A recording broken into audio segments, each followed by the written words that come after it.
Good day mga ka-solar. For today's video, papaliwanag ko sa inyo kung paano gumagana ang mga breakers na gamit natin sa solar setup. Una, itong malaki battery breaker 120 ampere para sa battery yan.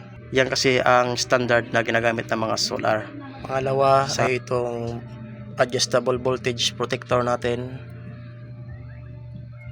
Ito yung pumipigil sakaling mag-overload yung mga appliances na ginagamit mo.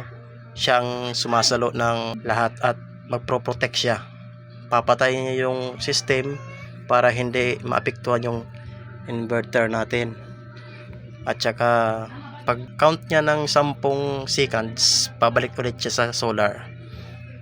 Yun ang trabaho niya bilang voltage protection. Protektado ang ating solar pag mayroon ka nito. Ito naman ang sa gitna, ito yung breaker para sa AC output. Dito dumadaan yung 230 volts na mula sa inverter papunta sa ating bahay. 10 ampere kasi yung maximum kasi nito is 13 ampere. 3,000 watts. Ang equivalent niya ay 13 ampere.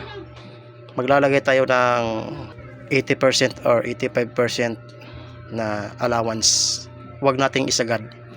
Kaya dito na lang nilalagay ko sa voltage protector yung pag-adjust para hindi agad-agad ma-overload ang ating solar aparato.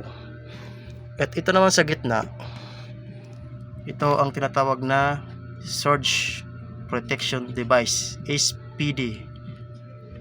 Ang trabaho naman nito, kapag kumikidlat, tinamaan ng kidlat yung solar panel, siya ang sasalo ng lahat ng kuryente nang mula sa kidlat. At saka itatapon niya to papunta sa ground. Hindi maapektuhan yung solar aparato natin, lahat mula sa inverter hanggang sa battery. Hindi maapektuhan. Siya ang sasalo. Naka-green yan kasi gumagana pa. Pag nagpula yan, ibig sabihin tinamaan na siya. Sunod ay itong pula na breaker 40 ampere.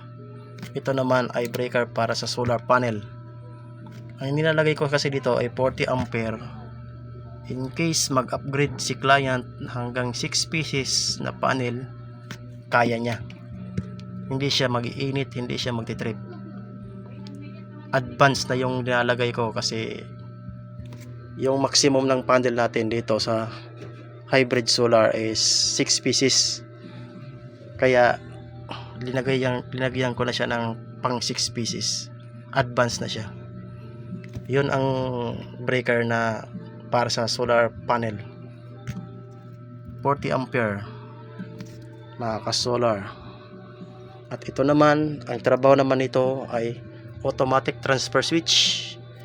Ito yung magsi-switch mula sa solar papunta sa Meralco or Maselco.